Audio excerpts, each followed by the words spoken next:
Hello दोस्तों, आप सभी का स्वागत है आपके अपने YouTube channel study experts classes पर एक कदम सफलता की ओर। दोस्तों, जो पहली बार हमारे चैनल पर आए हैं वो हमारे चैनल को सब्सक्राइब जरूर कर लें, बेल आइकन प्रेस करना ना भूलें ताकि आने वाली वीडियोस के नोटिफिकेशंस आपको लगातार यूं ही मिलती रहे। आज के इस भाग में हम लेकर के आए हैं विशेषण, जहाँ हम विशेषण को समझेंगे प्लस साथ में हम छत्तीसगढ़ी एग्जाम्पल्स लेंगे। तो ये छत्तीसगढ़ के एग्ज़ाम के पर्पज़ से बहुत इंपॉर्टेंट वीडियो होने वाला है। अभी छत्तीसगढ़ में ACF और CG व्यापम भी के एग्ज़ाम जब कंडक्ट होंगे तो उस पर्पज़ से ये वीडियो बहुत ही यूज़फुल होने वाला है। और विशेषण क्योंकि हिंदी पर ही बेस्ड है तो ये आप सभी के लिए यूज़फुल होगा। वीडियो शुरू से अंत तक ज़रूर देखें। चलिए आज का सेशन हम स्टार्ट करते हैं। विशेषण, जो शब्द संज्ञा या सर्वनाम की विशेषता बतलाता है उसे विशेषण कहते हैं तथा जिसकी विशेषता बताई जाती है उसे विशेष्य कहते हैं। ठीक है, क्या होता है?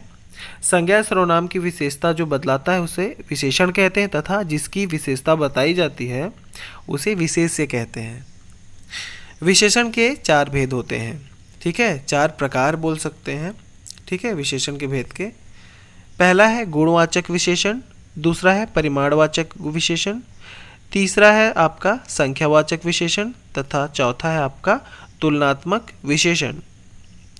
गुणवाचक विशेषण, गुणवाचक यानी गुण से संबंधित है। छत्तीसगढ़ी भाषा में संज्ञा सर्वनाम शब्द के गुण, दोष के स्थान, काल, दशा का बोध कराने वाले जो शब्द होते हैं उन्हें क्या कहते हैं? गुणों के आधार पर गुणवाचक विशेषण कहते हैं। दशावाचक विशेषण, अब देखिए दशावाचक विशेषण में क्या होता है, छत्तीसगढ़ी में समझेंगे। देखिए जिसे छत्तीसगढ़ी में विशेषता बताई जा रही है ना, दशा है ना, कैसा है, किस प्रकार का है वो, तो लाम, लामा, लांबा, यानी कि छत्तीसगढ़ी में लाम, लामा और लांबा का अर्थ होता है हिंदी में लंबा, यानी कि लंबा को छत्तीसगढ़ी में लाम बोला जाता है, लामा या फिर लांबा बोला जाता है।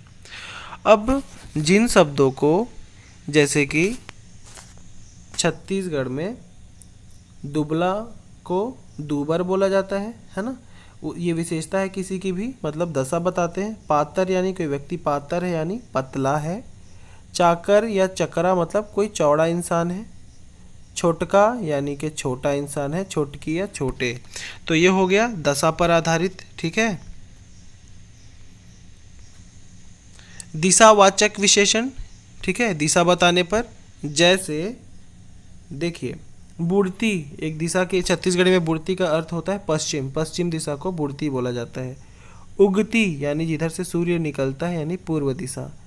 रक्सहूँ यानी दक्षिण दिशा को रक्सहूँ बोला जाता है। भंडार यानी उत्तर दिशा।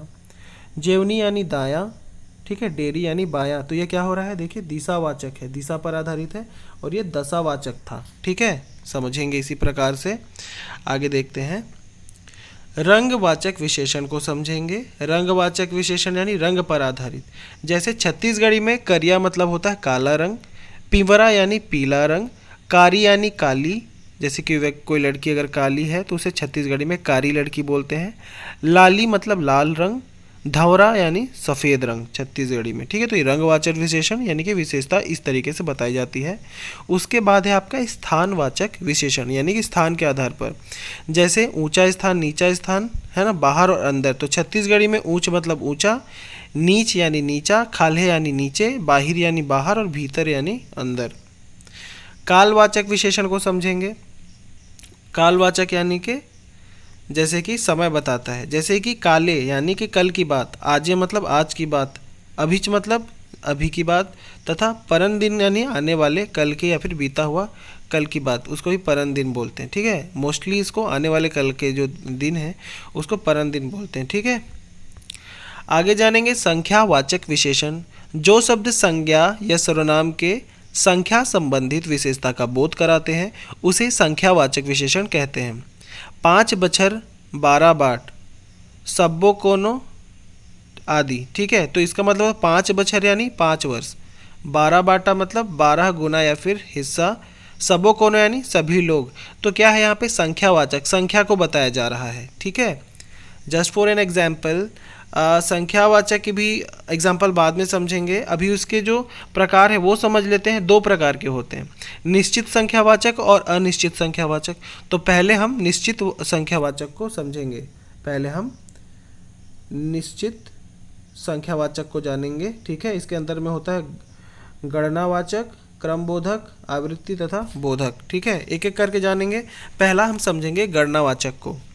गणना के लिए प्रयुक्त होने वाले शब्दों को गणनावाचक विशेषण कहते हैं। इसके भी दो प्रकार होते हैं। कौन कौन से? एक होता है आपका अपूर्ण संख्या बोधक और पूर्ण संख्या बोधक। जिस शब्द से अपूर्ण संख्या का ज्ञान होता है उसे अपूर्ण संख्या वाचक विशेषण कहते हैं।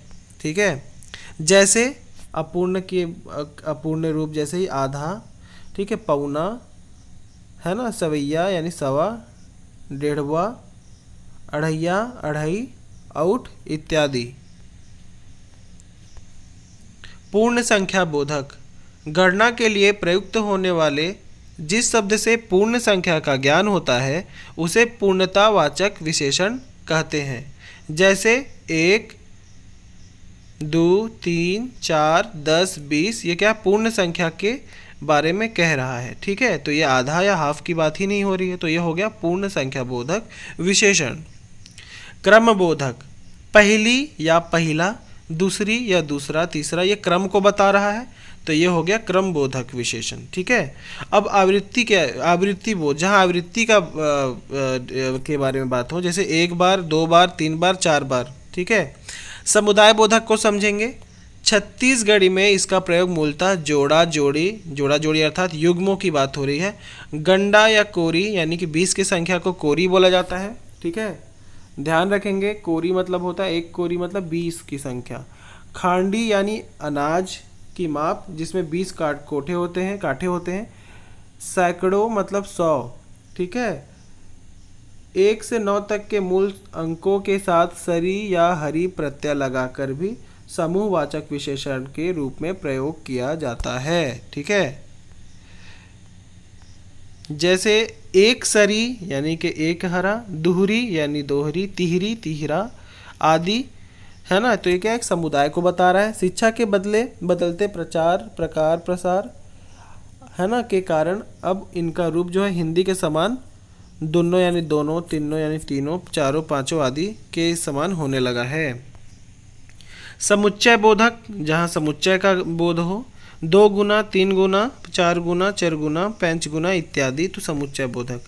अनिश्चित संख्यावाचक को समझेंगे। जिन शब्दों से निश्चित संख्या का ज्ञान नहीं होता उसे अनिश्चित संख्या बोधक विशेषण कहते हैं। जैसे जम्मोजन, अब जम्मोजन मतलब सभी लोग। ठीक है, जम्मोजन मतलब होता है छत्तीसगढ़ी में सभी लोग। और उसके बाद कोरी, दू कोरी, है ना, सैकड़ा, दू सैकड़ा, 10, 15, 7, 17। तो इसमें क्या है? अनिश्चित संख्यावाचक है, संख्या का ज्ञान नहीं हो रहा कि कितने की बात हो रही है ना। अब परिणामवाचक विशेषण को समझेंगे। जो शब्द किसी संज्ञा या सर्वनाम की माप, तौल व परिणाम संबंधी विशेषता प्रकट करे उसे परिणामवाचक विशेषण कहते हैं। जैसे 4 काठा धान, है ना, पाव भर दूध, 1 तोला सोना, ये सब क्या है? परिणामवाचक है, नाप तौल की बात हो रही है यहाँ पर। ठीक है, ये 2 प्रकार के होते हैं। निश्चित परिणामवाचक, ठीक है, जिसमें छटाक भर घी, 5 किलो चाउर, 10 तोला चांदी, ये सब क्या है? निश्चित है। कुरो, 1 कुरो मुर्रा, चिमटी, 1 चिमटी नून, है ना, ध्यान से देखेंगे। छटाक भर घी, 5 किलो चाउर, 10 तोला चांदी, कुरो मतलब 1 किलो मुर्रा, चिमटी मतलब 1 चिमटी नून, बटकी मतलब बटकी भर बासी, पसर यानी पसर भर लाई। ठीक है, तो ये क्या है? निश्चित परिणाम वाचक है, ये कंप्लीट होते हैं। जैसे 1 चिमटी, 1 बटकी, 1 पसर, है ना। अनिश्चित में क्या होगा? उदाहरण के लिए ढेर सारा मक्खन हो गया। ठीक है, अनिश्चित परिणाम है इसके। कुछ पानी, कोठी में अब्बड़ धान हवे, तरिया में थोरकस पानी हवे। तुलनात्मक विशेषण को समझेंगे। 2 या 2 से अधिक वस्तुओं, भावों या गुणों की तुलना का बोध करने वाले शब्द तुलनात्मक विशेषण कहलाता है। विशेषणों की तुलना संस्कृत में तर और तम प्रत्यय लगाकर किया जाता है, जो हिंदी में भी प्रयुक्त होता है। जैसे उच्चतर, उत्तम, उच्चतम। ठीक है, तो उच्चतर में देखिए क्या लग रहा है, जैसा मैंने बोला संस्कृत में तर तथा तम प्रत्यय लगाकर किया जाता है, हिंदी में प्रयुक्त होता है। जैसे उच्च तर लगा यहाँ प्रत्यय, ठीक है, तम लगा प्रत्यय। तो इन रूपों को क्रमशः मूलावस्था, उत्तरावस्था, ठीक है, मूलावस्था, उत्तरावस्था और उत्तमावस्था कहा जाता है। जैसे साधना, ओकर ले अच्छा, कभू कभू, सबो ले अच्छा, या ज़्यादा कम इत्यादि, है ना। ये सब क्या है, तुलनात्मक विशेषण है, ठीक है। वाक्य में प्रयोग इस प्रकार है, जैसे तोर ले बने मैं लव, ठीक है, मतलब तुमसे अच्छा मैं लिखता हूँ, ठीक है। मोर टूरा सबले चतुरा है, मतलब मेरा लड़का सबसे चतुर है। तो ये इसके उदाहरण थे। तो आज के इस वीडियो में दोस्तों विशेषण पर, जो कि छत्तीसगढ़ी पर आधारित था, इतना ही। ऐसे और भी यूज़फुल वीडियोस हम लाते रहेंगे।